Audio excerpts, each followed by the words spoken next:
Traditional পদ্ধতিটি use করা হয়, একে বলা হয় অষ্টকূট মিলান, অর্থাৎ 8টি কূট অথবা 8টি গুণকে আমরা স্টাডি করি।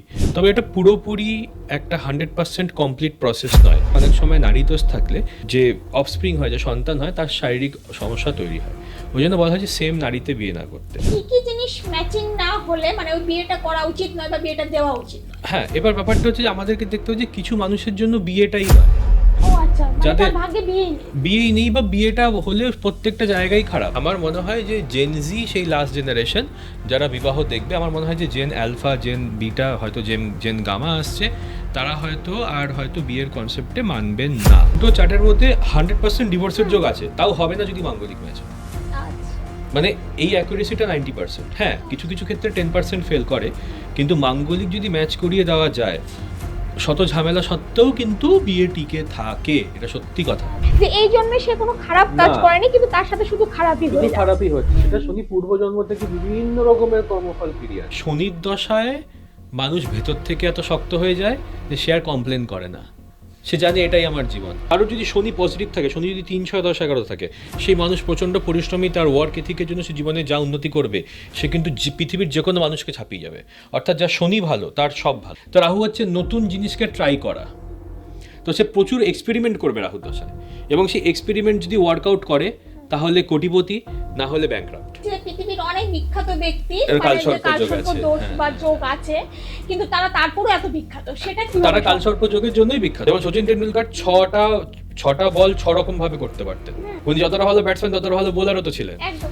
কিন্তু প্রবলেমটা হচ্ছে যে ওনার হাতে চোট লেগে যাওয়ার জন্য উনি শুধু ব্যাটিং এ কনসেন্ট্রেট করেন বা হাত ঘোরাতে অসুবিধা হতো।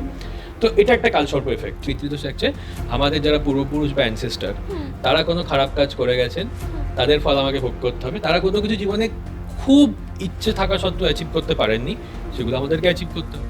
নমস্কার, 24 আওয়ার্স টিভি পডকাস্টে আপনাদের সবাইকে স্বাগত। আপনাদের সঙ্গে আমি সুতপা। আপনাদের জীবনে হয়তো অনেক সমস্যা রয়েছে, সেই সমস্যাগুলো থেকে কিভাবে বেরিয়ে আসবেন বুঝতে পারছেন না। কারো জীবনে হয়তো শনির দশা, তো কারো আবার রাহুর দশা, কারোর মাঙ্গলিক দোষ, তো কারো আবার কালসর্প দোষ। এই ইত্যাদি জীবনে থাকলে আপনারা অনেকেই ভয় পেয়ে যান, কিন্তু আদৌ কি সেগুলো ভয়ের বিষয়, অথবা সেগুলো কি আদৌ দোষ না যোগ? এই সমস্ত বিষয় আপনারা জানতে পারবেন আজকের পডকাস্টে। আর এই পডকাস্টে যিনি আজ আমাদের বিশেষ অতিথি, তিনি হলেন বৈদিক অ্যাস্ট্রোলজার অনুভব ভৌমিক। স্যার, আপনাকে স্বাগত আমাদের পডকাস্টে। ধন্যবাদ। আর অবশ্যই চোখ রাখবেন এই পডকাস্টে, কারণ এই পডকাস্টে আপনারা আপনাদের জীবনের বিভিন্ন সমস্যা এবং তার সমাধান সবকিছুই কিন্তু জানতে পারবেন। কারণ আপনারা অনেক সময় জীবনে কোনো কঠিন সমস্যা আসলে কি করবেন বুঝতে পারেন না, তাই এই পডকাস্টের মাধ্যমে সেই সঠিক গাইডলাইন আপনারা পেয়ে যাবেন। তাই অবশ্যই দেখতে থাকুন এই পডকাস্ট। আচ্ছা স্যার, প্রথমেই জানতে চাইবো, আজকালকার আমাদের সমাজে সবচেয়ে বড় মাত্রায় যে সমস্যাটা, সেটা হলো মানে প্রচন্ড ভাবে বৈবাহিক সমস্যা বা বিয়ে ভেঙে যাওয়ার সমস্যা বা ডিভোর্সের সমস্যা। মানে আজকাল সমাজে ডিভোর্সের মাত্রা কিন্তু অনেক পরিমাণে বেড়ে গেছে। তো বিয়ের ক্ষেত্রে এই যে প্রথমে বিয়ে ঠিক হওয়ার আগে একজন জাতক বা জাতিকার মানে চার্ট বিশ্লেষণ করাটা কতটা প্রয়োজন? বর্তমান যুগে কেন, প্রাচীন যুগ থেকেই আমাদের বৈদিক পরম্পরায় চার্ট বিশ্লেষণ করা হয়ে থাকে, এবং যে ট্র্যাডিশনাল পদ্ধতিটি ইউজ করা হয়, একে বলা হয় অষ্টকূট মিলান, অর্থাৎ 8টি কূট অথবা 8টি গুণকে আমরা স্টাডি করি। তবে এটা পুরোপুরি একটা 100% কমপ্লিট প্রসেস নয়, এটা শুধু অনেক কটা স্টেপের মধ্যে একটা স্টেপ। অষ্টকূট মিলানকে আমরা ভাগ করতে পারি বর্ণ, বর্ষ, তারা, যোনি, গ্রহ মিলান, গুণ মিলান, ভকুট দোষ আছে কি নেই, এবং শেষে নারী। তো প্রথমে আমি আসবো যে বর্ণ মিলানকে কী বলে। অষ্টকূট মিলানের মধ্যে যে 8টি পয়েন্ট, প্রথমে আমরা বর্ণ দেখি, অর্থাৎ ব্রাহ্মণ, ক্ষত্রিয়, বৈশ্য, শূদ্র। অর্থাৎ আমরা এখানে ভাবতেই পারি যে ট্র্যাডিশনালি যেটা বলা হয় যে যে যে পুরুষ বিবাহে তার যে বর্ণ, সেটি স্ত্রীর বর্ণের থেকে হায়ার হওয়া উচিত। অর্থাৎ পুরুষ যদি ব্রাহ্মণ হয়, তাহলে যে মহিলা, যিনি স্ত্রী হবেন, তার ব্রাহ্মণের থেকে নিচু স্তরের বর্ণ হওয়া উচিত, অর্থাৎ ক্ষত্রিয়, বৈশ্য অথবা শূদ্র। কিন্তু আমরা এটা দেখতে পাই যে মডার্ন কনটেক্সটে এটি কিন্তু একদমই সঠিক ব্যাপার নয়। কারণ আজকাল অনেক পুলিশ অফিসারও তো যারা ক্ষত্রিয়, তারা বিয়ে করছেন কোনো প্রফেসরকে, তাই তো। তো এটা মডার্ন কনটেক্সটে কিন্তু সেভাবে ব্যাপারটা হয় না, তাই তো। তো এটা সেই আগেকার দিনে যে ব্রাহ্মণ বৈশ্য না। ক্ষত্রিয় সেসব তো কিছুই মানে বিচার করা সেসব হয় না। কিছুই বিচার করা হয় না, এবং এখন সব রকম জবই কিন্তু সমানভাবে রেসপেক্টফুল, সবাই সমান মর্যাদা পায়। তো এই সিস্টেমটি কিন্তু পুরোপুরি সত্যি নয়। এবার ব্যাপারটা হচ্ছে যে আগেরকার দিনে কি হতো, যে যখন কোন একটি ব্রাহ্মণ পরিবারের মহিলা বা পুরুষ সে যখন অপর পরিবারে যেত, তার মানিয়ে নিতে যাতে সুবিধা হয় নিজের কালচারের সাথে, যার জন্য কি হতো, ব্রাহ্মণ ব্রাহ্মণ বা ক্ষত্রিয়র মধ্যে বিয়েটাকে প্রেফারেন্স দেওয়া হতো। কিন্তু আজকালকার দিনে এইগুলো মানাটা খুব একটা যথাযথ নয়। বর্ষ কি জিনিস, যে কার কত ডমিনেন্স, কে কাকে বেশি ডমিনেট করবে। যেরকম বর্ষ মানে কি, যে আমাদের যে 12টি রাশি থাকে, মেষ, বৃষ, মিথুন, কর্কট, কন্যা, সিংহ, এদেরকে বিভিন্নভাবে ভাগ করা যায়। যেরকম আমরা দেখতে পাই যে মেষ রাশি, মেষ মানে কি, একটি ছাগল বা একটি র্যাম বা একটি শিপ, তার 4টি পা আছে, তো তাকে বলা হয় চতুষ্পদ রাশি। চতুষ্পদ। এবং মীন রাশিকে আমরা বুঝি দুটি মাছ দিয়ে, তো এদেরকে বলা হয় জলচর রাশি। আচ্ছা আবার সিংহ বনে জঙ্গলে ঘুরে বেড়ায়, তোদেরকে বলা হয় ভানাচারা। আচ্ছা, মানে সিম্বল যেটা আছে সেই হ্যাঁ, অনুযায়ী সেই মানে রকম, এটা হ্যাঁ বিচার করা হ্যাঁ। হয়। আচ্ছা এবং উভচর আছে, কীট, যেরকম যদি দেখা হয় যে কর্কট এবং বৃশ্চিক কীট রাশির মধ্যে পড়ে, কারণ এরা কীট জাতীয়। আবার কর্কট অনেক সময় উভচর ধরা হয়, অনেককে উভচর ধরা হয়। তাহলে এবার এখানে দেখতে হবে যে কার ডমিনেন্স বেশি। এবার এটাও দেখা হতো যে পুরুষের ডমিনেন্স যেন মহিলাদের থেকে বেশি হয়, যেটাও আজকালকার দিনে কিন্তু সম্পূর্ণভাবে সত্যি নয়। তাহলে এগুলো একটি কিন্তু অনেক প্রাচীন প্রথা। আচ্ছা, এবার যদি আমি তারা মিলানে আসি, তারা মিলান কিন্তু সব সময়ের জন্য ভীষণ ইম্পর্ট্যান্ট। আমাদের কিন্তু 8 রকমের তারা হয়: জন্ম তারা, সম্পদ তারা, বিপদ তারা, প্রত্যক তারা, সেমা তারা, মিত্র, অধিমিত্র তারা, নৈধানা তারা। এই তারা ভীষণ ইম্পর্ট্যান্ট। যেমন দুজনের মধ্যে যদি প্রপার তারা মিলান না হয়, তাহলে কিন্তু একে অপরের জন্য আনলাকি হতে পারে। তো ধরুন কারুর যদি বিপদ তারা অপরজনের নক্ষত্র হয়, তারা মানে নক্ষত্র, তাহলে আমার যদি আজকে অশ্বিনী নক্ষত্র হয়, তাহলে নিশ্চয়ই অশ্বিনী নক্ষত্র অনুযায়ী আমার কৃতিকা নক্ষত্র হচ্ছে আমার বিপদ তারা। তো আমি যদি কৃতিকা নক্ষত্রের নারীকে বিয়ে করি, তাহলে সেটা আমার জন্য আনলাকি। আচ্ছা, তাহলে এটা তারা মিলানটা খুব ইম্পর্টেন্ট। মানে আমার, নক্ষত্রের বিচার যেটা। হ্যাঁ, তো নক্ষত্র সাপেক্ষে আমার এরকমই কাউকে বিয়ে করা উচিত, যে আমার যার জন্ম নক্ষত্র আমার আমার সম্পদ তারা বা আমার মিত্র বা অধিমিত্র তারা, সেটা যদি আমার প্রত্যেক মানে অবস্ট্যাকেলসের তারা হয়, সেটা যদি আমার নৈধান বা মৃত্যুর তারা হয়, বা সেটা যদি আমার বিভিন্নভাবে বিপদ তারা হয়, তাহলে কিন্তু সেই সম্পর্ক ভালোভাবে চলতে পারে না, একে অপরের জন্য শত্রু বা আনলাকি হয়ে দাঁড়ায়। আচ্ছা যোনি, যোনি কি অনেক রকমের যোনি হয়, যেরকম গো যোনি, মুশিকা যোনি, মানে দুজনের মধ্যে যে ইন্টিমেসিটা কতটা ভালো হবে, তাই তো। তো আমরা যদি দেখে থাকি যে যদি কারোর হয়ে থাকে ব্যাঘ্র যোনি বা বাঘের যোনি, এবং অন্য সাইডে যদি আরেকজনের হয়ে থাকে কমপ্লিটলি ছাগা যোনি বা গো যোনি, তাহলে বাঘ তো গরু বা ছাগলকে শিকার করে ফেলবে, সেখানে ভালো কম্প্যাটিবিলিটি তৈরি হবে না। আচ্ছা, যোনির ক্ষেত্রে আমরা যেটা শুনেছি মানে যারা মানুষ হিসেবে জন্মাচ্ছে তারা মনুষ্য যোনিতে জন্মাচ্ছে, তো সেখানে ব্যাঘ্র যোনি সেটা তো আমাদের জন্ম, কিন্তু আমাদের মানুষ, বিভিন্ন মানুষের তো বিভিন্ন সেক্সুয়াল টেস্ট বা ইন্টিমেসি টেস্ট থাকে, যে আমার এই ধরনের ইন্টিমেট লাইফ দরকার। তো সেখানে যোনি মিল না হলে একে অপরের দিকে ফিজিক্যালি অ্যাট্রাক্টেড হবে না, আচ্ছা বা একে অন্যের স্টাইলকে পছন্দ করবে না, এটা যোনি। এবার আসি গ্রহ মিলানে। তো আমাদের দেখতে হয় যে বিভিন্ন গ্রহ একে অপর থেকে কতটা দূরে আছে। আমার লগ্নপতি আমার ওয়াইফের চার্টে কোন স্থানে, ওয়াইফের লগ্নপতি আমার চার্টে কোন স্থানে, তো এই গ্রহ মিলানটাকে খুব ক্রিটিক্যালি দেখা হয়।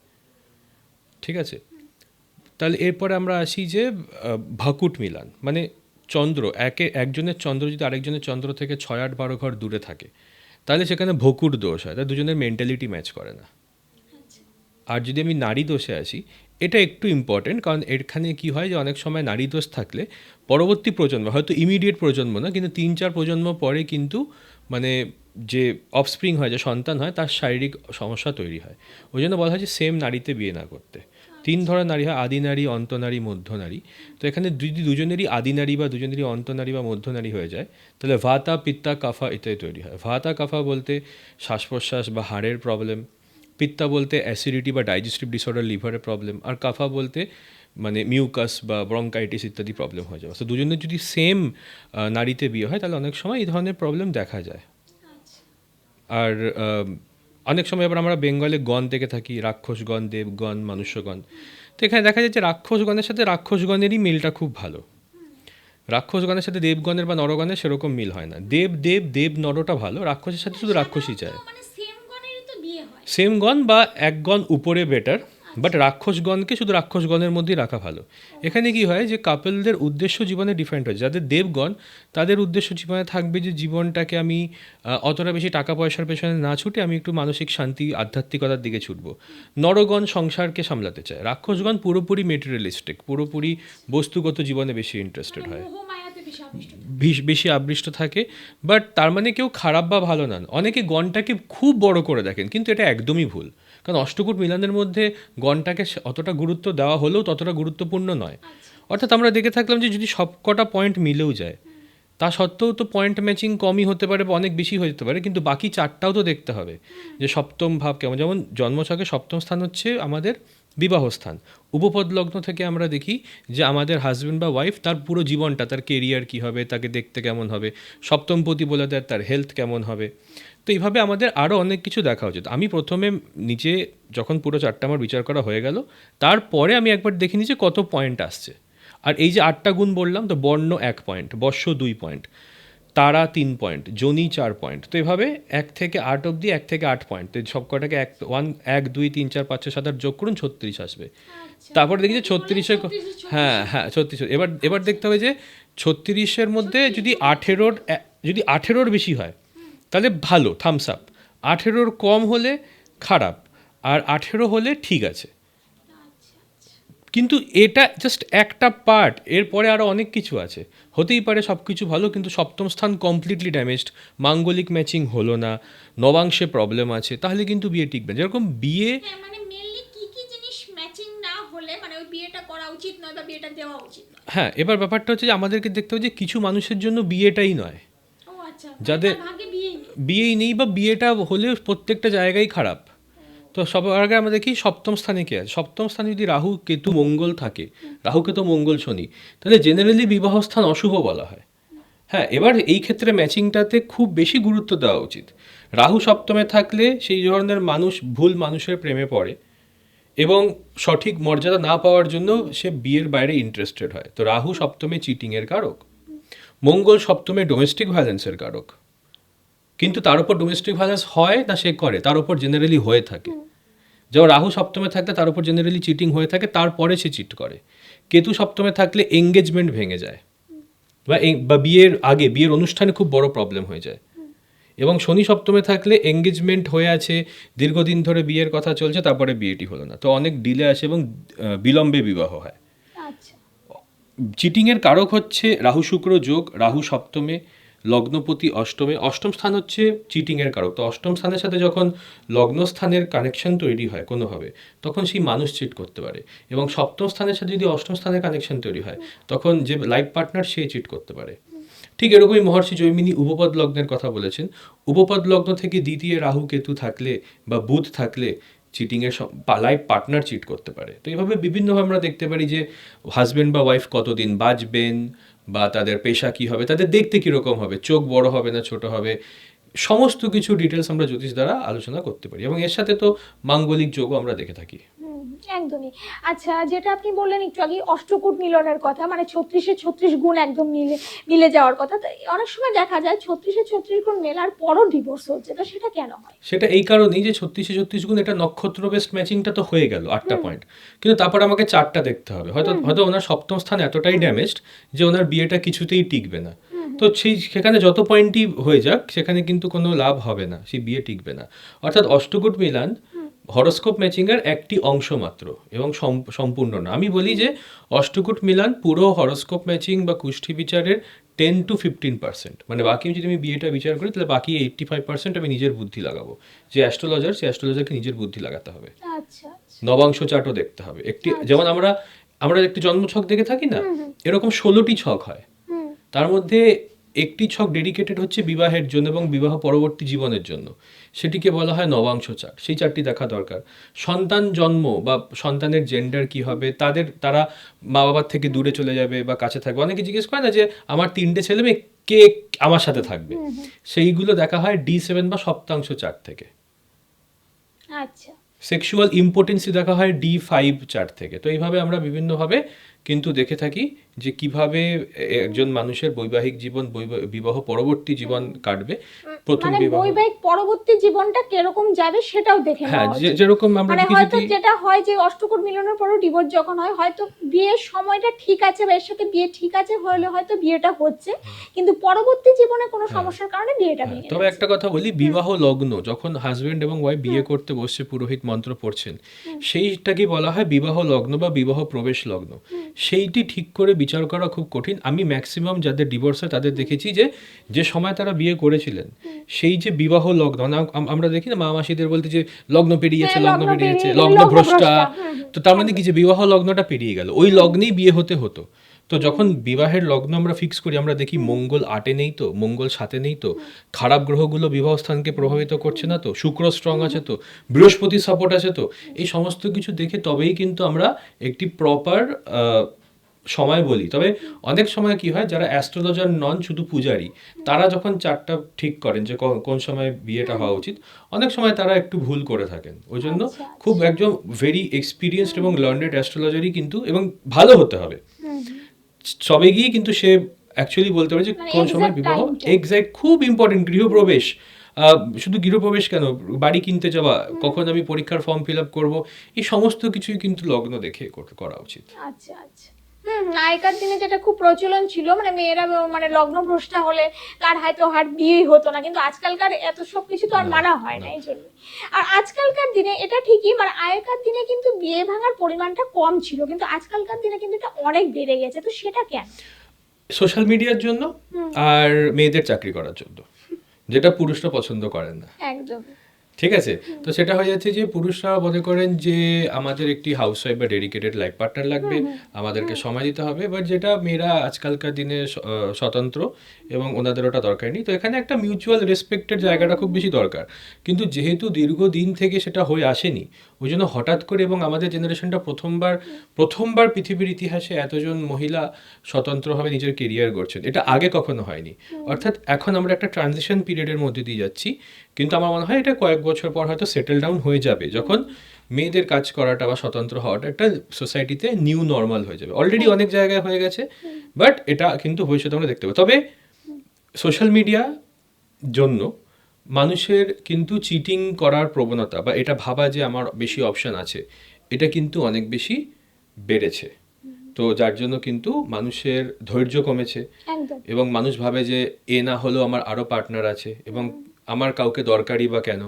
এবং মডার্ন প্রপাগ্যান্ডা, সেই প্রপাগ্যান্ডাতে পা দিয়েও কিন্তু অনেকে বিবাহ সম্পর্ক থেকে বেরিয়ে যাচ্ছেন। তো আমরা এখানে একটা সোশ্যাল মোরাল ভ্যালুজের ডিগ্রেডেশন দেখতে পেয়েছি। 1985-র আগের চার্টে যত খারাপই সপ্তম স্থান হোক, যত খারাপই ম্যাচিং হোক, আমি বিয়ে ভাঙতে খুব কম দেখেছি, 5%। কিন্তু যে 1985-র পরে, 1990-এর পর, 1995-এর পরে কিন্তু ডিভোর্সের সংখ্যাটা কিন্তু এক্সপোনেনশিয়ালি বেড়েছে, ক্রমাগত বেড়েছে এবং ক্রমবর্ধমান এবং বাড়ছে। বর্তমানে তো এবং প্রচন্ড মাত্রায় বেড়ে এবং গেছে। আমার মনে হয় যে জেন জি সেই লাস্ট জেনারেশন যারা বিবাহ দেখবে, আমার মনে হয় যে জেন অ্যালফা, জেন বিটা, হয়তো জেন গামা আসছে, তারা হয়তো বিয়ের কনসেপ্টে মানবেন না। সেটা আমরা শুনতে পাচ্ছি যে বিয়ে জিনিসটাই হয়তো আর সমাজে থাকবে না। হ্যাঁ, আমরা অনেক সময় কানাডা, আমেরিকার সমাজে দেখতে পাই যে ওখানে বিয়ে জিনিসটা খুব কমই, যে ম্যারিড নয়, একসাথে থাকে এবং বাচ্চা নিচ্ছে না, যার ফলে আমরা অলরেডি দেখতে পাচ্ছি জাপানের পপুলেশন একদম জনসংখ্যা কমছে। ড্রপ করছে। তো বেসিক্যালি আমরা দেখতে পাবো যে সোসাইটিগুলো বা যে কালচারগুলো প্রচণ্ড বেশি ডেভেলপড হয়ে গেছে, তাদের কিন্তু পপুলেশন ড্রাস্টিক্যালি ড্রপ করবে। আচ্ছা, একদমই। আচ্ছা, এই মানে এই যে ডিভোর্সের মাত্রা আজকাল বেড়ে গেছে, যেটা নিয়ে আপনার সঙ্গে এতক্ষণ আলোচনা করছিলাম, তো অনেকের ভাগ্যে, ধরুন কারো ভাগ্যে ডিভোর্সের যোগ আছে, তা সেটা কি সে হয়তো চায় না, কিন্তু যোগ থাকার কারণে সেটা ডিভোর্সের দিকেই যাচ্ছে, তা মানে অ্যাস্ট্রোলজির মাধ্যমে সেটা কি আটকানো সম্ভব? সেটাকে আটকানো একমাত্র সম্ভব যে যদি অনেক সময় মাঙ্গলিক কারণে হয়, তো মঙ্গলের ম্যাচিংটা খুব দরকার, কারণ মঙ্গল হচ্ছে আমাদের অগ্নিতত্ত্ব। অগ্নিতত্ত্ব যদি ম্যাচ করে যায় তাহলে কিন্তু একে অপরকে ছেড়ে যাবে না। সেকেন্ড হচ্ছে গিয়ে একজনের যদি চার্টে খুব খারাপ সপ্তম স্থান থাকে, শুক্র খারাপ, বৃহস্পতি খারাপ এবং সপ্তম স্থানও খারাপ, সপ্তম পতিও খারাপ, নবাংশও খারাপ, তাহলে সেক্ষেত্রে কিন্তু মানে অবশ্যম্ভাবীভাবেই কিন্তু ঝামেলা হবে বিয়েতে। কিন্তু তা সত্ত্বেও বিয়ে টিকতে পারে যদি সে ওল্ড স্কুল মেন্টালিটি বা সেকেলে মেন্টালিটি নিয়ে চলে, এবং সে যদি এমন একজনকে বিয়ে করে যার চার্টে কিন্তু ডিভোর্সের কোনো যোগ নেই। কিন্তু তার পার্টনারের সাথে যদি সামান্য প্রবলেম থাকে তাহলে কিন্তু ডিভোর্স হয়ে যাবে আজকালকার দিনে। এটা আগেরকার দিনে সমস্যাটা ছিল না। আগেরকার দিনে খুব খারাপ চাটে দেখেছি বিয়ে কিন্তু ভালোভাবেই চলেছে। তো ডিভোর্সের কিছু ক্লাসিক যোগ বা মানে একজনের চার্টে ডিভোর্সের যোগ আছে, একজনের চার্টে নেই, নেই, তাহলে বিয়েটা মানে টিকতে পারে, ব্যালেন্স হয়। কিন্তু দুজনের আচ্ছা। চাটে খারাপ থাকলে তো খুবই কঠিন হয়ে যায় সেটা ব্যাপারটা। তো খুবই কঠিন। ঠিক আছে, তো আমরা যখন দেখি, আমি দেখি যে আম, যে পার্টনার তার লঞ্জিভিটি কত, তার আয়ু কত, তার কোনো গোপন রোগ আছে কিনা, তার সন্তান স্থান কেমন, চরিত্র কেমন, প্রচণ্ড ডমিনেটিং কিনা, ডোমেস্টিক ভায়োলেন্সের যোগ আছে কিনা, চরিত্র কেমন, এই সমস্ত কিছু দেখে তবেই আমি কিন্তু একটা চার্টকে হ্যাঁ বা না বলি। আচ্ছা আচ্ছা আচ্ছা, তো এই জ্যোতিষ মতে মানে কি সাজেশন দেবেন যে বিয়ে যাতে না ভাঙে, একটা সংসার টিকে যাক সবাই চায়, তো জ্যোতিষ মতে কি সাজেশন আছে? প্রথম কথা হচ্ছে যে বিয়ে ভাঙে চিটিং এর জন্য, এবং চিটিং হয় রাহু থেকে। রাহুর তিথি হচ্ছে অষ্টমী। তো যারা অষ্টমী তিথিতে ফাস্টিং করেন তাদের কিন্তু তারা চিটিং এড়াতে পারেন। আচ্ছা জীবনে প্রচুর লড়াই ঝগড়া বা ডোমেস্টিক ভায়োলেন্স বা একজন পার্টনার যদি খুব ডমিনেটিং হন, সেটা মঙ্গলের জন্য হয়। মঙ্গলের তিথি হচ্ছে তৃতীয়া এবং একাদশী। সো তৃতীয়া বা একাদশী তিথিতে, মেনলি একাদশী তিথিতে যারা ফাস্টিং করেন, উপোস করেন, তারা কিন্তু এইটিকে কাটিয়ে দিতে পারেন। তৃতীয়ত, নবমপতির পাথর পড়লে, অর্থাৎ নবমপতির জেমস্টোন পড়লে, ভাগ্যপতির জেমস্টোন পড়লে বিয়ে টিকে থাকে। তো সেই ভাগ্যপতির জেমস্টোন যদি কেউ পড়ে তাহলে বিয়ে টিকে থাকে।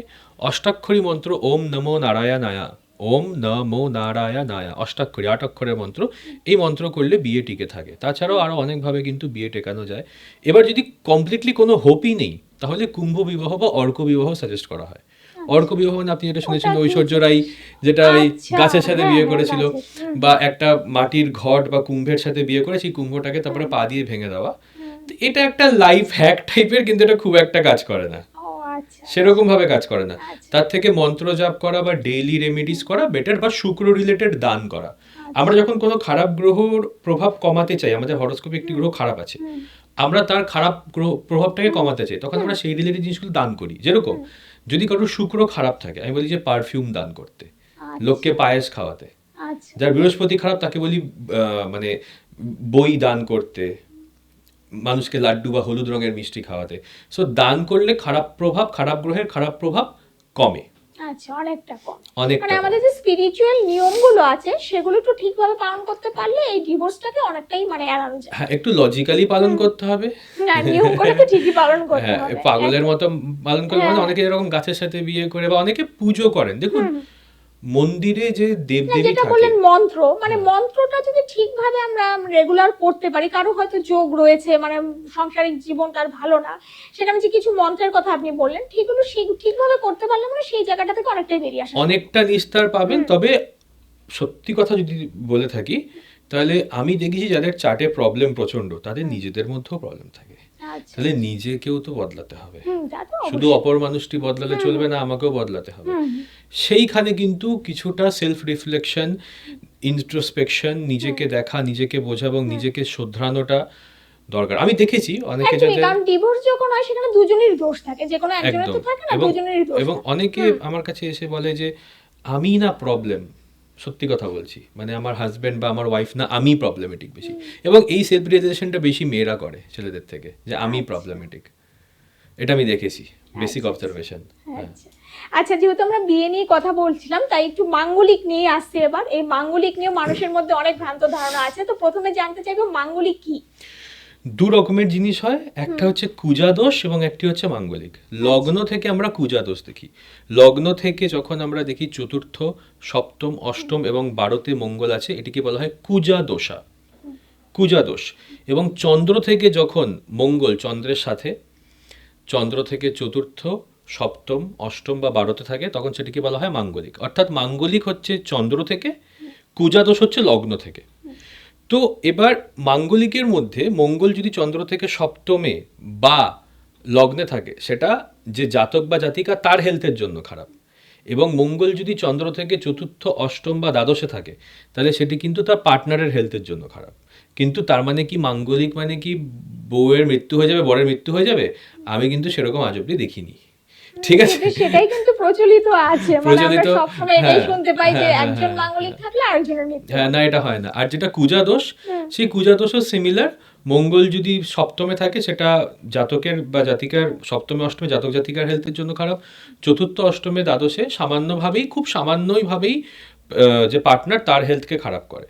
তাহলে এখানে যে ফর্মুলাটা যে মাঙ্গলিকের মাঙ্গলিককে বিয়ে করা উচিত, কুজাদোষের কুজাদোষকে বিয়ে করা উচিত, কিন্তু কিরকম?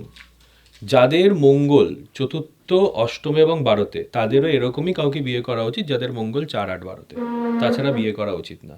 আচ্ছা আচ্ছা। তো এখানে একটু মাঙ্গলিক ম্যাচিংটা ক্রিটিক্যাল দেখে দু রকম আছে, মাঙ্গলিক দোষ এবং কুজাদোষ। কুজাদোষ দেখা হয় লগ্ন থেকে, মাঙ্গলিক দোষ দেখা হয় চন্দ্র থেকে। আচ্ছা আচ্ছা। তো মাঙ্গলিক দোষ থাকলে আর কি কি প্রভাব পড়ে একজন মানুষের জীবনে? মঙ্গল যদি মাঙ্গলিকের কথা বলি, মাঙ্গলিক চন্দ্র থেকে থাকে, চন্দ্রের সাথে যদি মঙ্গল থাকে তাহলে সেই মানুষের একটু ক্রুয়েল থিঙ্কিং হয়, আচ্ছা তার মধ্যে একটু ক্রুয়েলটি থাকে, একটু নিষ্ঠুরতা থাকে, তার নিজের হেলথও খারাপ হয়। মঙ্গল যদি চন্দ্র থেকে চতুর্থে থাকে, সে খুব পাওয়ার হাংরি লোক হয় তার হৃদয়ে, তো একটু ডমিনেটিং হয়। মঙ্গল যদি চন্দ্র থেকে সপ্তমে থাকে, রিভেঞ্জ মেন্টালিটি হয় এবং ডমিনেট করতে চায় পার্টনারকে, পার্টনারের হেলথ খারাপ হয়। মঙ্গল যদি চন্দ্র থেকে অষ্টমে থাকে, সে প্রচুর সিক্রেট রাখে, মনের মধ্যে রাগ চেপে রাখে। মঙ্গল যদি চন্দ্র থেকে দ্বাদশে থাকে, তাহলে সেক্সুয়াল নিডকে প্রচণ্ড বেশি বাড়িয়ে দেয়, সেটা ম্যাচ না করতে পারলে বিবাহ বহির্ভূত সম্পর্কে সে লিপ্ত হতে পারে।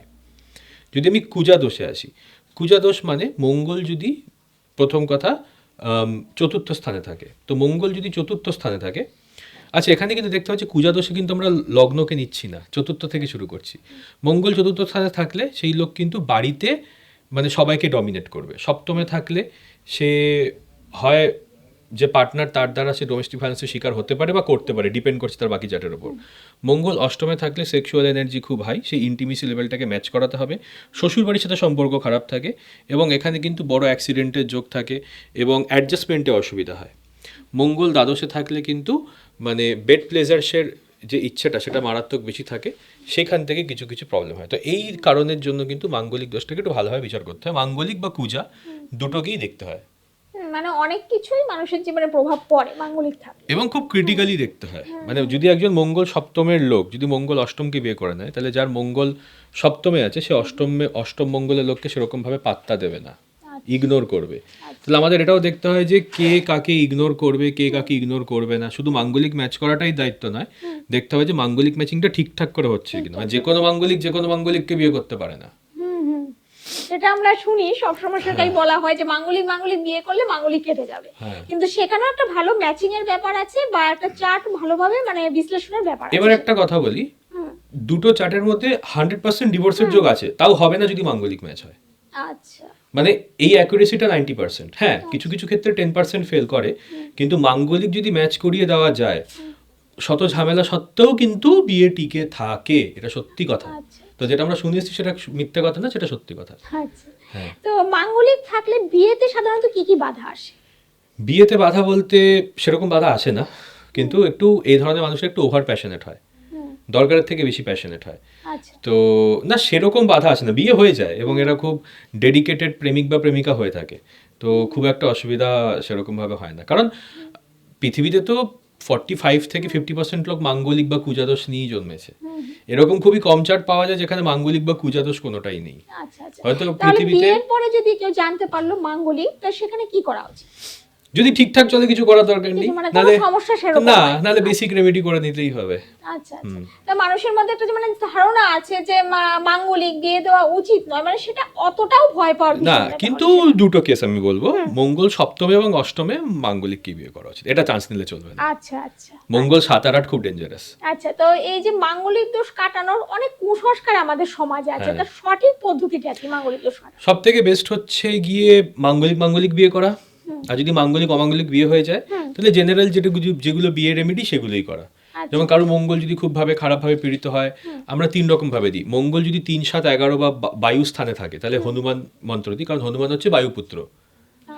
ঠিক আছে, তো অনেকে মঙ্গল খারাপ থাকলেই হনুমানজির কাছে যান না, সবার ক্ষেত্রে কাজ করবে কিন্তু পুরোপুরি কাজ করবে না, কারণ হনুমান হচ্ছেন বায়ুপুত্র। তো মঙ্গল তৃতীয়, সপ্তম, একাদশ বা মিথুন, তুলা এবং কুম্ভতে থাকলে তবেই হনুমান মন্ত্র কাজ করবে, বা মঙ্গল যদি ভাতৃকারক হয় তাহলেই কাজ করবে, আদারওয়াইজ করবে না। তো বাকি মঙ্গলগুলোর জন্য কি বটুক ভৈরবের মন্ত্র। আর আরও আমরা দেখতে পারি মঙ্গলের যে প্রত্যাদি দেবতা স্কন্দের মন্ত্র ওম স্কন্দায়া নামা। মঙ্গলের যে আদি দেবতা কুমারা, ওম কুমারায়া নামা। তো এবং মঙ্গল হচ্ছে ভূমিপুত্র, তো ওম ভূমিয়েই নামা বা ওম ক্ষিতিজায়া নামা। এরকমভাবে কিন্তু আমরা বিভিন্নভাবে দেখি যে মঙ্গলটা এক্স্যাক্টলি কোথায় আছে এবং সেইভাবে আমরা রেমেডিগুলো দিই। অনেক সময় মঙ্গলকে কিওর করার জন্য মঙ্গলের রেমেডি দিই না, মঙ্গলের অপোজিং প্ল্যানেটকে আমরা স্ট্রং করে দিই। তো আচ্ছা। সেটা দেখতে হবে যে আমরা কিভাবে ব্যাপারটাকে অ্যাপ্রোচ করছি। এটার কোনো বাইনারি বা ইয়েস অর নো অ্যান্সার নেই বা লিনিয়ার অ্যান্সার নেই, এটা অ্যাকচুয়ালি মাল্টি ডিমেনশনাল ব্যাপার। এটা আমি যেহেতু বহুদিন থেকে প্র্যাকটিস করছি, আমি দেখে বুঝতে পারছি হ্যাঁ একে এটা দিতে হবে, এনাকে হনুমান মন্ত্র দেবো না, এনাকে একটা হয়তো বগলামুখী পুজো দিয়ে দিলাম। যেমন শনি মঙ্গল যোগ থাকলে ওটাকে বলা হয় যমরাজের যোগ, ইয়ামা যোগা। সেখানে আমরা বলি যে মা বগলামুখীর পুজো করে নিলে লাইফ সেফ থাকবে। তো বিভিন্নভাবে কিন্তু আমরা মঙ্গলকে অ্যাপ্রোচ করে থাকি। আর না হলে বিয়ের জেনারেল রেমেডি, শুক্রকে স্ট্রং করো, বৃহস্পতিকে স্ট্রং করো, সপ্তম স্থানকে স্ট্রং করো। এবং আমাদের একটি স্পেশাল লগ্ন হয় যেটা বলা হয় উপপদ লগ্ন। সেই উপপদ লগ্নের যে অধিপতি তার প্রত্যাদি দেবতার মন্ত্র করলে বিয়ের সব সমস্যা মিটে যায়। যেরকম শুক্রের প্রত্যাদি দেবতা হলেন শ্রীলক্ষ্মী, তো ওম শ্রীলক্ষ্মী নমঃ, এটা করলেই কিন্তু বিয়ের প্রবলেম মিটে যায়। Simple simple remedy. আমাদের জানতে হবে কি আদি দেবতা, কি প্রত্যাদি দেবতা, একটু ডিটেলসে যেতে হবে, তবে কি মানে একজন প্রপার অ্যাস্ট্রোলজারই ঠিকভাবে বলতে পারবে, মানে একদম গভীরে গিয়ে মানে চুলচেরা বিশ্লেষণের মাধ্যমে কিন্তু এই সমস্যাটার সমাধান সম্ভব। মানে যেটা নিয়ে মানুষ এত ভয় পায়, কিন্তু সেটার একটু ঠিক মতো মানে সঠিক পদ্ধতি ইউজ করলে এই মাঙ্গলিক দোষ থেকেও আমরা বেরিয়ে এসে মানে একটা বৈবাহিক জীবনও সুন্দর। এবার একটা কথা বলি যে মানে চুলচেরা বিশ্লেষণ আমরা ভাবি যে যার 50 বছরের এক্সপিরিয়েন্স যে অ্যাস্ট্রোলজারের সেই ঠিক বলছে, সেটা কিন্তু নয়। সেটা কিন্তু নয়। হয়তো কেউ 50 বছর ধরে ভুল অ্যাস্ট্রোলজি করছে, হয়তো আমি 3-4 বছর ধরে ঠিক করছি। তো এটা যে কনজিউমার, যে কনসালটেশন বুক করছেন, ওনাকেও কিন্তু একটু বুঝতে হবে যে কে অ্যাকচুয়ালি ভালো, কার অ্যাকচুয়ালি নলেজ, কে অ্যাকচুয়ালি ইনডেপথে গিয়ে কথা বলতে পারে, কি উপরে উপরি বলে দেয়। তো এখানে কিন্তু আর আমি যেটা করি যে সবসময় এক্সপ্লেন করি যে কেন আমি কাউকে কোন রেমেডিটা দিচ্ছি, কেন পাথর দিচ্ছি, কেন মন্ত্র দিচ্ছি, যাতে ওরা বুঝতে পারেন না কেন করছেন, অন্ধের মতো নয়। একদম একদম।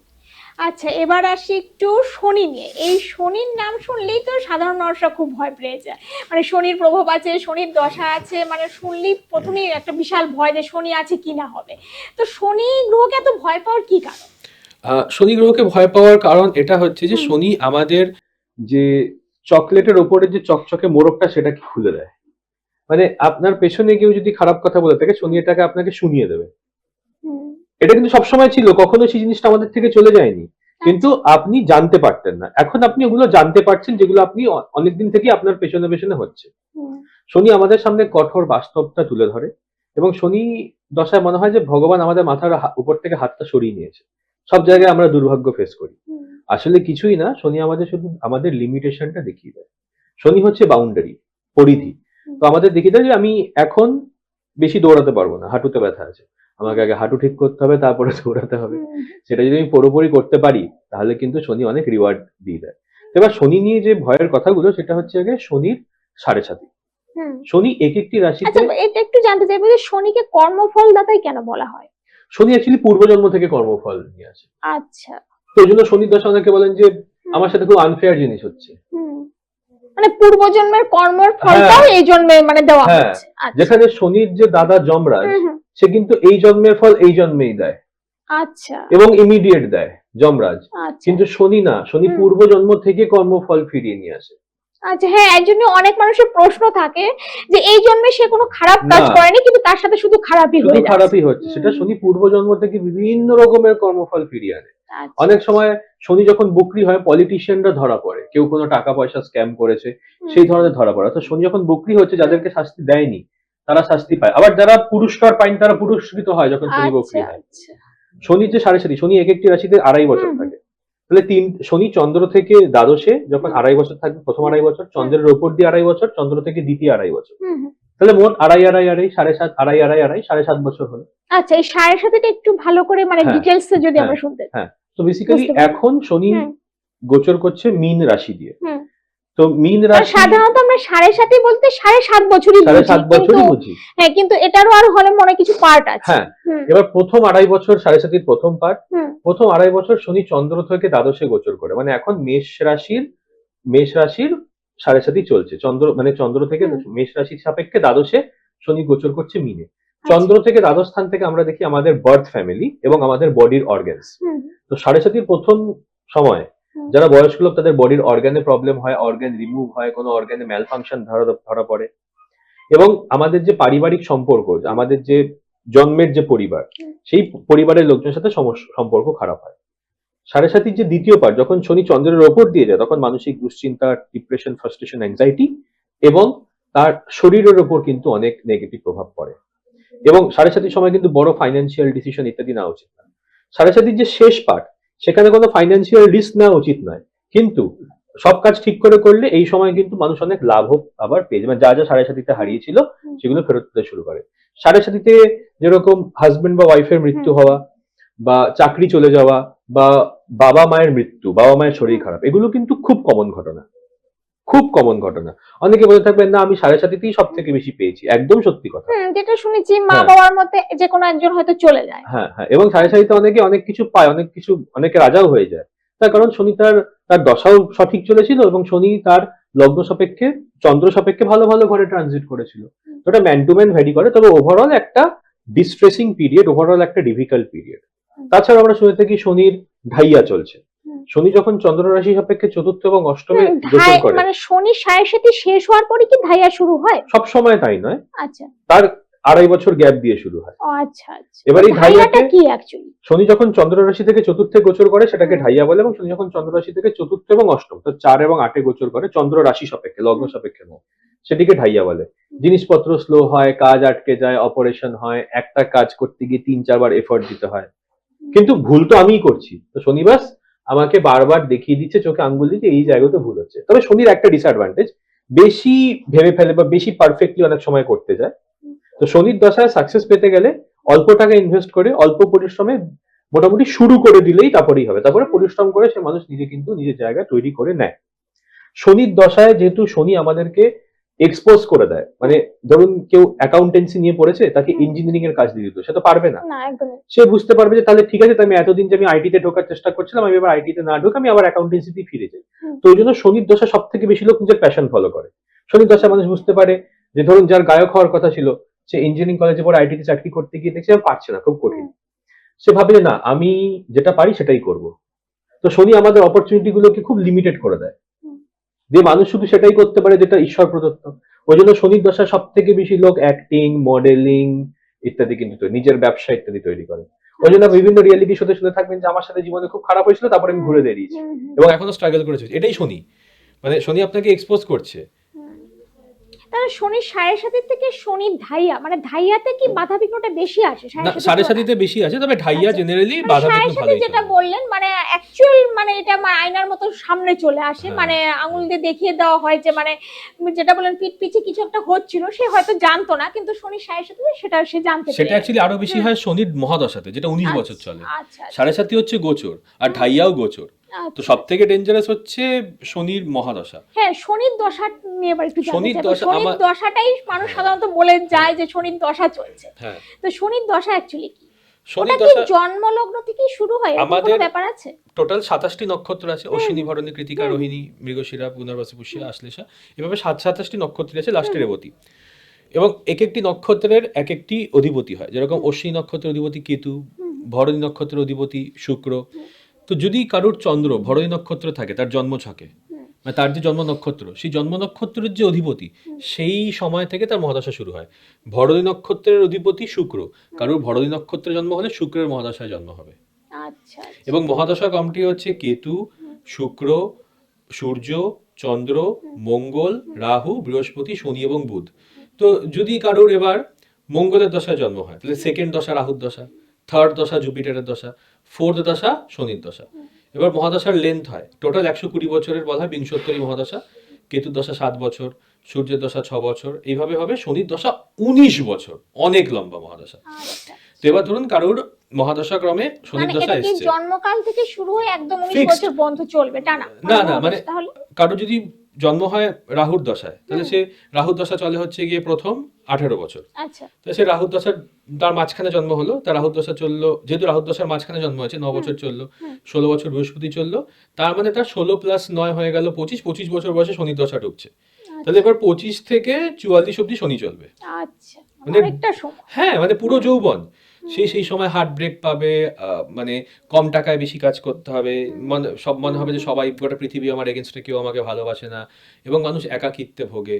তবে শনির দশায় এগোতে বলতে গেলে তো তার যৌবন, তার সবটাই কেরিয়ার বেরিয়ে করার গেল। সময়টাই বেরিয়ে গেল, সবটাই পুরো হাত বেরিয়ে গেল। থেকে। আমার যেরকম সেকেন্ড ইয়ার থেকে রাহুর দশা শুরু হয়েছে, হুম, তা আমার এই 10 বছর চলছে রাহু। হুম, তো আমার পুরো টোয়েন্টিসটা মারাত্মক, আমি পার্সোনাল কথা বলছি, আচ্ছা, আমি পুরো টোয়েন্টিসটা আমার মারাত্মক স্ট্রাগল এবং কেরিয়ারে সুইচ করা, চেঞ্জ করা, হুম, এটা করা সেটা করা, এই নিয়েই আমার জীবন কেটেছে। আচ্ছা, তবে কি ফাইনালি অ্যাস্ট্রোলজিতে এসেছি। হুম, তো এবার ব্যাপারটা হচ্ছে যে এইভাবেই কিন্তু মানুষের জীবনটা এগোতে থাকে। তো ইয়াং বয়সে যদি রাহু বা শনি চলে আসে, হুম, তাহলে আমরা দেখি তাদের বিয়ে দেরিতে হয়, কারণ তারা সময় দাঁড়াতে পারেনি। হুম, হুম, ছেলেদের ক্ষেত্রে, মেয়েদের ক্ষেত্রে সবকিছু সর্বগুণ সম্পন্ন হওয়া সত্ত্বেও বিয়ে হচ্ছে না বা সমাজে দাঁড়াতে পারছে না, কারণ শনি রাহু এরা আপনাকে সমাজ থেকে একটু দূরে করে দেবে। লোকে আচ্ছা, কোয়েশ্চেন করবে, সমাজে মুখ দেখাতে মানুষ লজ্জা পায়, কম টাকা রোজগার করার জন্য, খারাপ দেখতে বলে, সময় বিয়ে হয়নি বলে, সাকসেসফুল হয়নি বলে, কোনো না কোনো কারণে টেনশনে মানুষকে রাখে শনি রাহু কেতুর দশা। ইয়াং বয়সে যদি শনি রাহু কেতুর দশা আসে, তাহলে কিন্তু জীবনটা কঠিন হয়ে যায়, এবং একদমই। সেই জীবনটা কঠিন হয় নিজের ভুল ডিসিশন নেওয়ার জন্য। কারণ 44 বছরের পরে তো একটা মানুষের কিছু করার তখন থাকে না, না। মানে হয়তো 40 পর্যন্ত মানুষ এস্টাবলিশড হয়ে যায়, কিন্তু হ্যাঁ। কারো যদি 25 বছর থেকে নিয়ে 44 পর্যন্ত হ্যাঁ। শনির দশায় থাকে, তাহলে তো ওর কেরিয়ার বা বিজনেস যেটাই করুক না কোনো, পুরোটাই ক্ষতিগ্রস্ত এবার যদি শনি হচ্ছে। ভালো হয়, হ্যাঁ, মানে সেখানে কি হ্যাঁ, উপায় আছে না ওই এবার সময়টাকে যদি ভালো এবার যদি করার? সেই শনি রাহু ভালো হয়, হুম, তাহলে সে তার সমসাময়িকদের থেকে বেটার করবে। আচ্ছা, আচ্ছা, হ্যাঁ, ভালো হলে তো বেটার করবে। হ্যাঁ, মানে হুম, শনি কিন্তু মানে তুলা লগ্ন, বৃষ লগ্ন, মিথুন হুম, লগ্ন, কন্যা লগ্ন, মকর লগ্ন, কুম্ভ লগ্ন, এতগুলো লগ্নের জন্য খুব ভালো। তো আচ্ছা, তারা কিন্তু শনির দশায় যেটা করতে পারবে সেটা হুম, সাধারণ মানুষের থেকে অনেক বেশি। নিজের বিজনেস, বাড়ি গাড়ি করে হুম, একদম রেডি। রাহুর দশা মানে তো দেখা একদম যাবে শনির দশায় তার উন্নতি ভালো হয়েছে। মারাত্মক, কারণ যদি আমি যে লগ্নগুলোর কথা বললাম সেই লগ্নে যদি শনি আর রাহু দশা চলে আসে, তাদেরকে কেউ আটকাতে পারে না। বাকি লগ্নে সাফার করতে দেখেছি আচ্ছা, আমি। আচ্ছা। তো বাকি যারা সাফার করছে, মানে সেটাকে কিছুটা ঠিক করার কি উপায় রয়েছে? জ্যোতিষশাস্ত্রে তার কি উপায় আছে? শনির বিপরীত গ্রহ সূর্য বৃহস্পতিকে স্ট্রং করা, হুম, মঙ্গলকে স্ট্রং করা, হুম, বিপরীত গ্রহকে স্ট্রং করা, হুম, শনি মন্ত্র করা, হুম, এবং আমাদের দেখতে হবে যে শনি কিভাবে তাকে পীড়া দিচ্ছে, হুম, সেই পীড়ার জায়গাটাকে ফিক্স করা। তবে জেনারেলি হুম, শনির দশায় মানুষ ভেতর থেকে এত শক্ত হয়ে যায় যে সে আর কমপ্লেন করে না। সে জানে এটাই আমার জীবন। মানুষ কমপ্লেন করে নরম দশায়, একদম। বৃহস্পতি, শুক্র, হুম, চন্দ্র, সূর্য, হুম, কিন্তু শনির দশায় মানুষ কমপ্লেন করে না। রাহুর দশায় কি হয়, যে মানুষ 2022-এ একদম মাটিতে মিশে গেছে, হুম, 23-এ কোটিপতি, হুম, 24-এ আবার ব্যাংকরাপ্ট, 25-এ আবার কোটিপতি। তো আচ্ছা, রাহুর দশায় মানে কন্টিনিউয়াস আপস এন্ড ডাউন হচ্ছে। লাইফ সেটেল হয় না। রাহুর দশায় হুম, লাইফ সেটেল হয় না, আর শনির দশায় একবার লাইফ সেট করে দিলে সেটা সেখান থেকে আর হুম, নড়ায় না। আচ্ছা, আচ্ছা। তা শনির খারাপ প্রভাব তো অনেক কিছুই শুনলাম। আচ্ছা, শনি কি কি ভালো ফল দেবে? শনি গোটা অ্যাস্ট্রোলজিতে সব থেকে বেশি টাকা পয়সা, হুম, এন্টারপ্রেনারশিপ, বিজনেস, সব থেকে বেশি এমপ্লয়মেন্ট শনি তৈরি করে। হুম, শনি যখন শনি শুক্র যোগে থাকে তখন সে হুম, বিজনেস পার্সন হয়, কোটি কোটি টাকা রোজগার করে। হুম, শনি যদি শশ মহাপুরুষ যোগে থাকে, সে বিশাল বড় ইন্ডাস্ট্রিয়ালিস্ট হতে পারে। কারো যদি শনি পজিটিভ থাকে, শনি যদি 3, 6, 10, 11 থাকে, সেই মানুষ প্রচন্ড পরিশ্রমী, তার ওয়ার্ক এথিকের জন্য সে জীবনে যা উন্নতি করবে, সে কিন্তু পৃথিবীর যে কোনো মানুষকে ছাপিয়ে যাবে। অর্থাৎ যার শনি ভালো তার সব ভালো। আচ্ছা, লোকে বলে যার বৃহস্পতি ভালো তার সব ভালো, কিন্তু যদি শনি ভালো হয় সে জীবনে যে কোনো প্রতিকূলতা কিন্তু ইজিলি ওভারকাম করতে পারবে এবং জীবনের সমস্ত যুদ্ধে জয়ী হবে। তো শনি যদি পজিটিভ হয় এবং শনির মহাদশা চলে, হুম, সেটা খারাপ লগ্ন বা ভালো লগ্নের জন্যই হোক, মোটামুটি সে মানুষ তার সমসাময়িকদের থেকে বেশি উন্নতি করে ফেলতে পারবে। কিন্তু তার মধ্যে একটা লজ্জাবোধ, হুম, বা একটা হীনমন্যতা, হুম, বা একটা দুঃখ, একটা বেদনা, একটা যন্ত্রণা, অপমানের বোঝা ইত্যাদি নিয়েই সেই চলে। এবং আচ্ছা, এবং সেটা শনি রাহুর দশায় যতই কোটিপতি হতে পারে, হুম, তা সত্ত্বেও কিন্তু এই ফিলিংগুলো থাকবে। আচ্ছা, ভালো খারাপ ম্যাটার করে না, এই ফিলিংগুলো থাকবেই। আচ্ছা, মানে যেটা আমরা শুনি যে কারো যদি কর্ম ভালো থাকে, ধরুন এই জন্য তার কর্ম ভালো, সেখানে শনি কি সবসময় তো খারাপ ফল দেয় না, সেখানে ভালো ফলটাই হয়। হ্যাঁ, তবে শনির গোচরে খারাপ ভালো, কেউ পাপ করে হুম, থাকলে হুম। শনি একটা সাড়ে যেটা সাতি বা শোনা যায় না যে কর্ম ভালো থাকলে শনি ভালো ফল দেয়, আর কর্ম খারাপ থাকলে খারাপ ফল হয়, সেরকম কোনো ব্যাপার ব্যাপারটা আছে হচ্ছে কি? শনির যেহেতু হুম, অনেকটা পোর্শন আগের জন্মের সাথে রিলেটেড, হুম, হুম, তো যার জন্য কি হচ্ছে যে শনির আগের জন্মের কিছু খারাপ ফল পেতেই হয়, হুম, তারপরে এই জন্মে আর যদি ভালো কাজ করে অবশ্যই ভালো রেজাল্ট শনি অবশ্যই আচ্ছা, পরিশ্রমের ফল দিয়ে দেবে। তবে খুব দেরি হয়ে যায় অনেক সময়, হুম, অনেক হুম, সময়, এবং এবং আমাদের শারীরিক এজ, আর যদি আমরা জিম করে ভালো খেয়ে দিয়ে ঠিকঠাক রাখি, হুম, মানসিক এজ তো চলে যাচ্ছে। একদম, একদম। আমার কাছে এখন টাকা আছে রিমোট কন্ট্রোল গাড়ি কিনে খেলার, কিন্তু আমি তখন খেলছি না। কিন্তু সেই সময় যখন আমার কাছে টাকা ছিল না, সেই সময় আমার ইচ্ছা করতো। হুম, হুম, তো এই যে বাধাগুলো আমাদের মানসিকভাবেও কিন্তু আমরা শুধু ফিজিক্যাল এজকে কন্ট্রোল করতে চাই, হুম, আমাদের কিন্তু মেন্টাল এজকেও কন্ট্রোল করতে হবে, উৎফুল্ল থাকতে হবে জীবনে। একদম, একদম। তা আমি তো সবাইকে বলি যারা শনির দশায় বিয়ে টিয়ে হচ্ছে না যে ফিজিক্যালি ফিট থাকুন এবং মেন্টালিও ফিট থাকুন, ডিপ্রেশনে ভুগবেন না, কারণ ভালো সময় সারা জীবন থাকে না, খারাপ সময় সারা জীবন থাকে না। একদম। আচ্ছা, এবার তাহলে আছে রাহুর উপরে। রাহুর মহাদশা বলতে কি বুঝি আমরা? রাহুর মহাদশা 18 বছর চলে। আচ্ছা। তো এই রাহুর মহাদশায় কিন্তু পক্স হওয়া, ইনফেকশন হওয়া, ভাইরাল ফিভার হওয়া খুব কমন। এবং রাহুর মহাদশায় বাবা মার শরীর খারাপ হয়, এটা কিন্তু খুব বিপজ্জনক ব্যাপার। রাহুর মহাদশায় বারবার কেরিয়ার পরিবর্তন, বারবার কলেজ পরিবর্তন। যদি ছোটবেলায় রাহুর দশা চলে, বন্ধু বান্ধব বার্থডে সেলিব্রেশন হচ্ছে, বাচ্চাটাকে ডাকলো না। 20s কি হলো যে সবাই টিমে বেস্ট এমপ্লয়ি অ্যাওয়ার্ড পেলো, সে পেলো না। সে নিজের কলকাতায় বাড়ি, কলকাতা ছেড়ে হায়দ্রাবাদ মুম্বাইতে একা একা থাকছে, একাকিত্ব ফেস করছে। রাহু হচ্ছে একাকিত্বের কারক, রাহু হচ্ছে আলাদা কিছু করে দেখানোর কারক। তো যে একজন ইঞ্জিনিয়ার সে ভাববে যে না আমি অ্যাস্ট্রোলজিতে যাব, সে ভাববে আমি অন্য কোনো লাইন, আমি আয়ুর্বেদ শিখবো। তো রাহু হচ্ছে নতুন জিনিসকে ট্রাই করা। তো সে প্রচুর এক্সপেরিমেন্ট করবে রাহুর দশায়, এবং সেই এক্সপেরিমেন্ট যদি ওয়ার্কআউট করে তাহলে কোটিপতি, না হলে ব্যাংক্রাফট। আচ্ছা। তো রাহুর দশা সবসময় এক্সট্রিমসে কাজ করে, এক গথে চললে সে মানুষ ভালো পছন্দ করে না সেটিকে। রাহুর দশার আরেকটা যেটা বিশাল ব্যাপার, সেটা হচ্ছে যে সবসময় একটা মন স্থির কখনোই থাকবে না। সবসময় মনে হবে যে আমি এখন যদি এই কাজটি করে থাকি, পরে আমি এর থেকে আরো ভালো কাজ করতে পারবো। তো কখনো সে স্যাটিসফাইড হবে না। সে যদি 50টা সেঞ্চুরিও করে, সে ভাবে না আমি আরো 50টা করব, আমি এটাতে স্যাটিসফাইড নই, আমি বেস্ট হব। কিন্তু স্যাটিসফাইড না হলে তো দেখা যাবে কোনো কাজই ঠিকভাবে করতে পারবে না। হ্যাঁ, না, সে একটা জিনিস অ্যাচিভ করার সাথে সাথেই সে দ্বিতীয় জিনিসটার জন্য প্ল্যানিং শুরু করে দেবে। রাহু প্রচুর ফিউচার প্ল্যান করে, প্রচুর স্বপ্ন দেখে, ডে ড্রিমিং করে, ম্যানিফেস্ট করে। এবং রাহুর স্বপ্ন খুব বড়। রাহুর স্বপ্ন হচ্ছে সূর্যকে গ্রহণ করা, মানে যে সব থেকে পপুলার, সব থেকে স্ট্রং, তার উপরে ওঠা। এবং যেহেতু রাহু প্রত্যেক বছর একবার তো অ্যাটলিস্ট সূর্যগ্রহণ হয়, তো সে করেও দেয় সেটা রাহুর দশায়, আবার ধসেও পড়ে যায়। কারণ রাহুর তো শুধু গলা, শুধু খেতে পারে, সেটাকে মেনটেন করতে পারে। তো রাহু ফিউচার প্ল্যান করে দেবে, কিন্তু সেটা যে ডে টু ডে এক্সিকিউশন, সেটা শনি করে। তো যদি কারো রাহুও ভালো হয়, শনিও ভালো হয়, সে ড্রিম অ্যাচিভ করবে, তারপরে সেটাকে ডেইলি লাইফে মেনটেনও করবে। কিন্তু যদি শুধু রাহু ভালো হয়, তাহলে দেখবে যে অনেকের একটা সিনেমা পেলো, ব্লকবাস্টার, তারপরে আর 5 বছর কাজ নেই। তো রাহু হচ্ছে ওই একবার ভিডিও ভাইরাল চলে গেলো, তারপর আর কিছু হচ্ছে না।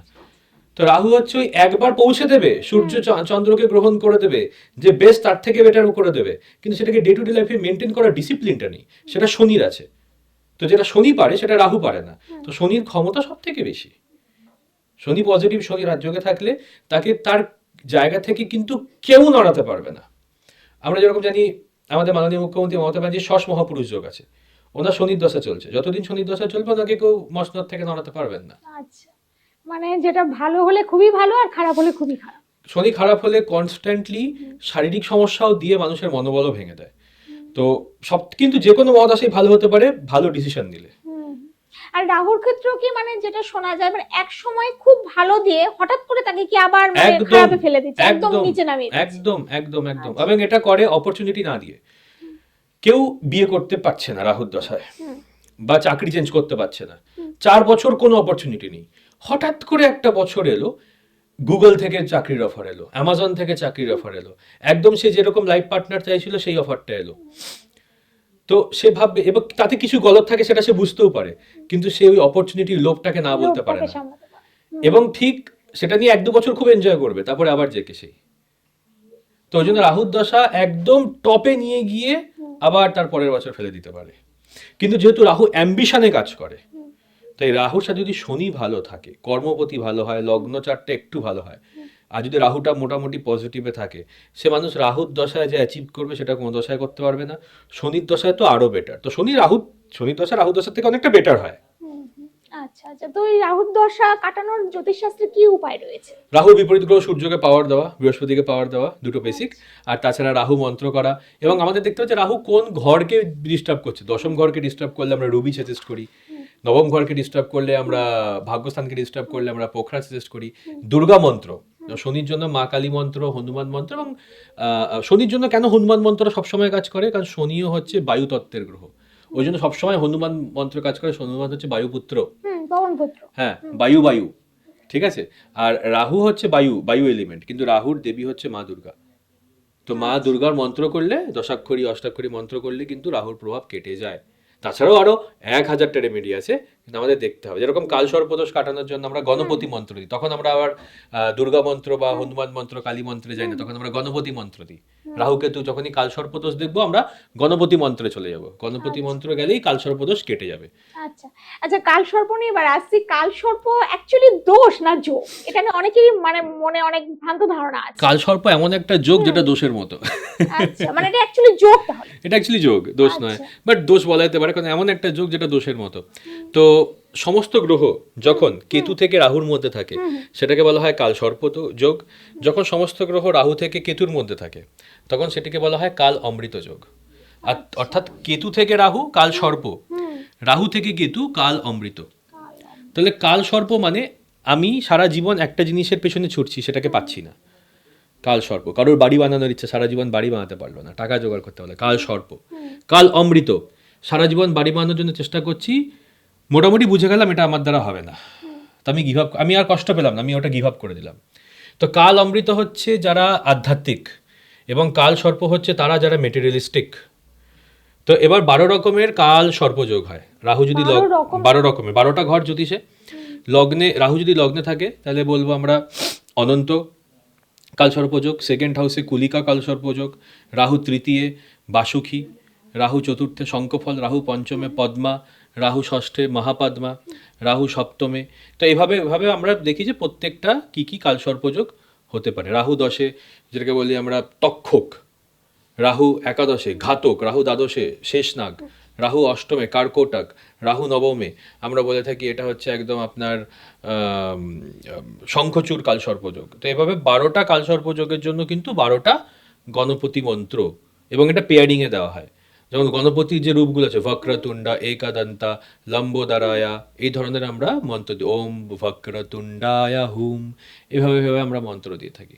আচ্ছা, এখানে একটা প্রশ্ন আছে, এই যে কাল সর্প, এখানে 12টার মধ্যে সর্পেরই নাম আছে, তো এই সর্পের সাথে সংযোগটা কোথায়? সর্প হচ্ছে রাহু কেতুকে যদি আমরা দেখে থাকি তাহলে সমুদ্র মন্থনের সময় আমরা যে নাগকে ব্যবহার করা হয়েছিল, মানে অসুর এবং সুর বা অসুর এবং দেবতাদের দ্বারা, তো সেটির নাম ছিল বাসুকি, তাই তো?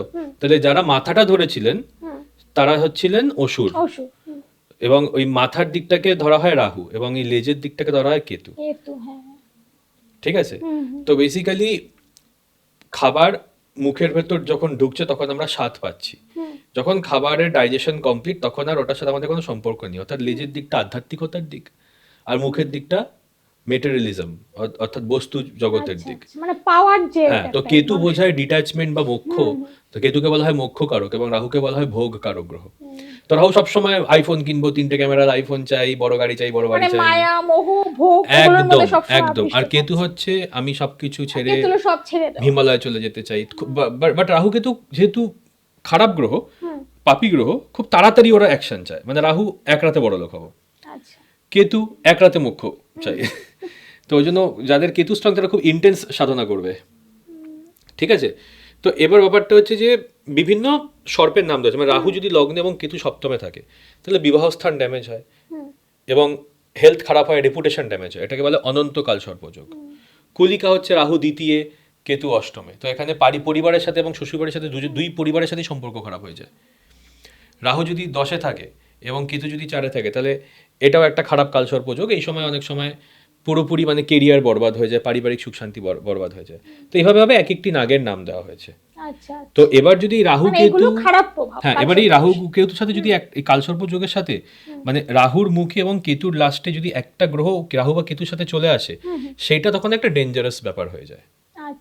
তো তখন সেই গ্রহেরও আলাদা করে রেমেডি দিতে হয়। তো এইভাবে আমরা কালসর্প যোগকে ট্যাকেল করি। আচ্ছা, তো কালসর্প দোষ কি, মানে দোষ বা যোগ কি সবসময়ই খারাপ প্রভাব দেয়? না, সবসময় খারাপ প্রভাব দেয় না। কারণ যদি কালসর্প হয় তাহলে একজন মানুষ একটি জিনিসের পেছনে প্রচুর পরিশ্রম করে, সেই পরিশ্রম করে সেটা সুফলও পেয়ে যায়। কিন্তু তার জন্য জেনারেলি কোনো গ্রহকে রাহু কেতুর সাথে যদি না থাকে তাহলে সেটা খুব ভালো হয়। এবার মালিকা যোগ বলে একটা জিনিস হয় অ্যাস্ট্রোলজিতে, যদি পরপর 5টি রাশিতে 5টা গ্রহ থাকে সেটাকে বলা হয় মালিকা যোগ। তো অনেকের 4টে মালিকা যোগ থাকে, সচিন টেন্ডুলকার ইত্যাদি। হ্যাঁ, সেটাই আমরা শুনেছি যে পৃথিবীর অনেক বিখ্যাত ব্যক্তি কালসর্প দোষ বা যোগ আছে, কিন্তু তারা তারপরও এত বিখ্যাত, সেটা কি? তারা কালসর্প যোগের জন্যই বিখ্যাত। আচ্ছা, কালসর্প যোগের, কারণ কালসর্প যোগে কি মানে রাহু যেখানে থাকে কেতু তার অপোজিটে থাকে। তো রাহু যদি একাদশে থাকে কেতু পঞ্চমে থাকবে, তার মানে সমস্ত প্ল্যানেট 5 থেকে 11 ঘরের মধ্যে, মানে হরোস্কোপের একটা সাইড খালি, ছকের একটা সাইড খালি, আবার একটা সাইডে সব গ্রহ।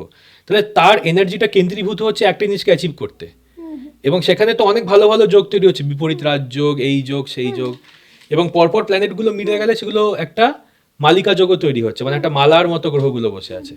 সেই সময় ডবল ইম্প্যাক্টের রাজযোগটা কাজ করে। তবে হ্যাঁ, কালসর্প এফেক্ট কিছুটা হয়। আচ্ছা। যেমন সচিন টেন্ডুলকার ছটা বল 6 রকম ভাবে করতে পারতেন। উনি যতটা ভালো ব্যাটসম্যান ততটা ভালো বোলারও তো ছিলেন, একদম। কিন্তু প্রবলেমটা হচ্ছে যে ওনার হাতে চোট লেগে যাওয়ার জন্য উনি শুধু ব্যাটিং এ কনসেন্ট্রেট করেন বা হাত ঘোরাতে অসুবিধা হতো। তো এটা একটা কালসর্প এফেক্ট।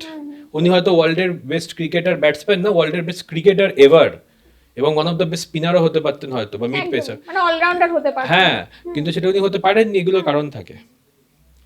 অনেকে মাইকেল বালাক টাইপের লোক যারা জার্মানির ক্যাপ্টেন ছিলেন, অনেক সময় তারা শুধু ফাইনাল ম্যাচে গিয়ে হেরে যান। অনেকের এরকম কালসর্পযোগের এফেক্ট দেখতে পাবে, বাট এটা তো অবশ্যই পপুলার, কারণ চার্টে তো সমস্ত গ্রহ একদিকে কেন্দ্রীভূত হয়ে আছে, তার মধ্যে ভালো ভালো যোগ, তার সাথে মালিকা যোগ, 1000টা ভালো যোগ তৈরি হয়েছে। তো এটার কোনো কারণ নেই যে কালসর্পযোগ মানে সামান্য একটু খারাপ, কিন্তু বাকিটাই সবটাই ভালো। হ্যাঁ, তবে স্বপ্নভঙ্গ প্রচন্ড হয়। আচ্ছা।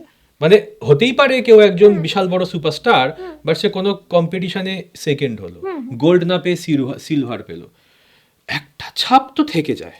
আচ্ছা আচ্ছা। থেকেই মানে যায়। সে গোল পাওয়ার যোগ্য ছিল, কিন্তু হ্যাঁ, সেই জায়গায় সিলভার পাচ্ছে। হ্যাঁ হ্যাঁ হ্যাঁ, তার জন্য খুব যোগ্যতা অনুযায়ী সেই জায়গাটা হয়তো অ্যাচিভ করতে পারছে। হ্যাঁ, পাচ্ছে না বা পেয়েছে কিন্তু সেই খেতাবটা পায়নি। আচ্ছা আচ্ছা। তো হয় না অনেকে আনসাং হিরো যাদেরকে আমরা বলি, এরকম ব্যাপার হয়। আচ্ছা, তো কালসর্পদোষের যাদের খারাপ প্রভাবটাই বেশি, তো সেটা থেকে মানে বেরিয়ে আসার বা কাটানোর কি উপায় রয়েছে? গণপতি মন্ত্র। আচ্ছা। গণপতি মন্ত্র, কালসর্পযোগের পুজো তামিলনাড়ু, অন্ধ্রপ্রদেশে অনেক মন্দিরে হয়ে থাকে সেইখানে, এবং জেনারেলি গণপতি মন্ত্র বেস্ট। আচ্ছা, মানে ওটা কি রেগুলার হিসেবে মানে চ্যান্টিং করা দরকার? আমি বলি সারা জীবন করতে। আচ্ছা। কিন্তু ওই গণপতি মন্ত্রটা একটা প্রবলেম হচ্ছে, তারা ইমিডিয়েট এফেক্ট দেখতে পারেন না, 6-7 মাস করলে তবে গিয়ে বোঝা যায় যে জীবনটা এবার সঠিক রাস্তায় এগোচ্ছে। আচ্ছা আচ্ছা। যে কোনো মন্ত্রই তো, সেটা তো নিশ্চয়ই সময় লাগে, সঙ্গে সঙ্গে তো হ্যাঁ, কিছু মাঙ্গলিক সাড়ে সাতি বা এগুলো থেকে কালসর্পদোষের বা কালসর্পযোগের এফেক্টটা কাটানো একটু বেশি কঠিন, একটু লেন্দি, আচ্ছা আচ্ছা। বাট হয়। আচ্ছা, মানে ওটাও কাটানো সম্ভব। হ্যাঁ। হ্যাঁ, এই কারণে মানুষের এই কালসর্প যোগটা নিয়ে অনেকেরই মানুষের মধ্যে প্রচন্ড ভয় থাকে, মানে হ্যাঁ। কালসর্প যোগ মানে সে জীবনে হয়তো কিছুই করতে না, পারবে না, না, না, কিন্তু এরকম কিছু সেটারও না। রেকটিফাই সম্ভব। না, জেনারেলি কালসর্পযোগ যাদের, তারা বাকিদের থেকে বেটার করে জীবনে, কারণ তাদের পুরো হরোস্কোপের এনার্জিটা একটা দিকে কেন্দ্রীভূত হয়ে গেছে। তারা মিসডিরেকশনে ভোগে না, তারা একটা কাজ করবে, মন দিয়ে করবে, তাতে দুর্ভাগ্য ফেস করুক না, তাতেও তো সমাজের 90% থেকে বেটারই করবে, কারণ সমাজে 90% লোক তো জানেই না, ছড়ানো হরোস্কোপ, যে কি করতে হবে, এটা করব সেটা করব, 5টা ট্যালেন্ট, কিন্তু 24 ঘন্টাই তো সময়, এই সময়ের মধ্যে একটা কাজ করে টাকা রোজগার করতে হবে ডে টু ডে লাইফে।